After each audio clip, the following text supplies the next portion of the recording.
வழக்கம் போல் சனிக்கிழமை ஆர்டர் அடிக்க போனால் அந்த டைமில் பார்த்தீங்கன்னா கரெக்டான ஃப்ளோ போனே ஆர்டர் வந்துச்சு. டெலிவரி பண்ணுற இடத்துல பார்த்தீங்கன்னா பூனைக்கு சாப்பாடு போட்டுருந்தாங்க. நல்ல மனசு. ஃபர்ஸ்ட் ஆர்டர் இத்தனைக்கு 1000 சிஓடி. ரெண்டாவது ஆர்டர் நம்ம சேஃபாக பிக்கப் பண்ணி ட்ராப்பும் பண்ணிட்டோம். மூணாவது ஆர்டர் பார்த்தீங்கன்னா கேஃபே. இப்போ எப்படிங்க நம்ம வடையை போடுறதுக்கு நம்ம அரிசியை ஊற வச்சு மாவா அரைச்சி வடையா போடுவதுன்னா உல்ட்டா நடக்குது. சாம்பாரில் வடையை ஊற வச்சு வாயில் அரைச்சி உள்ளே போடுறாங்க. என்னங்க இது இப்படிலாம் அங்கே இருக்குது சாப்பாடுங்களா?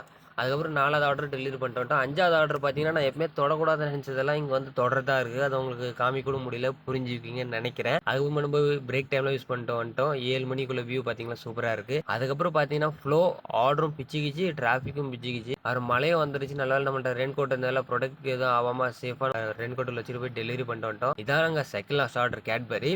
அதுக்கப்புறம் லாஸ்ட் ஆர்டர் ஐஸ்கிரீம் கரெக்ட் 12:30 கிட்ட ஆயிடுச்சு. 500 ரூபா நம்ம கையில் கொடுத்து மிச்ச காசு நீங்களே வச்சுக்கோங்கன்ட்டாங்க.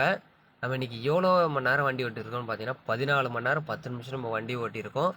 அர்னிங் இதான் முக்கியமானது. எவ்வளோ அர்னிங் பண்ணிக்கணும்? 700 சில்லற அர்னிங் பண்ணியிருக்கோம். இன்னைக்கு கரெக்டாக செகண்ட் லாஸ்ட் டே. நம்மளோட டார்கெட் அச்சீவ் பண்ண முடியுமா முடியாதான்னு சொல்லிட்டு நாளைக்கு ஒரே ஒரு நாளில் தெரிஞ்சிடும். இப்போ நடுவில் வீடியோ பார்க்குறவங்களுக்கு புரியாது. நம்ம பார்த்தீங்கன்னா 10K 7 நாளில் 10,000 ரூபா சம்பாதிக்கிற டார்கெட்டில் ஓடிட்டு இருக்கோம். இன்னைக்கு கரெக்டாக சனிக்கிழமை. நாளைக்கு ஒரே ஒரு நாள் தான் இருக்குது. நாளைக்கு ஒரு நாளில் தெரிஞ்சிடும் நம்ம 10,000 அடிச்சோமா இல்லையான்னு சொல்லிட்டு. இப்போ வரைக்கும் நம்மளால சோஷியல் மீடியாவில் ஃபாலோ பண்ணாமல் பார்த்துட்டு இருந்தீங்கன்னா மறக்காமல் இப்போயே ஃபாலோ பண்ணிக்கோங்க. நாளைக்கு ஒரு நாள் என்னன்னு தெரிஞ்சிட போகுது. இதோட புது வீடியோவில் உங்களை நான் நாளைக்கு சந்திக்கிறேன்.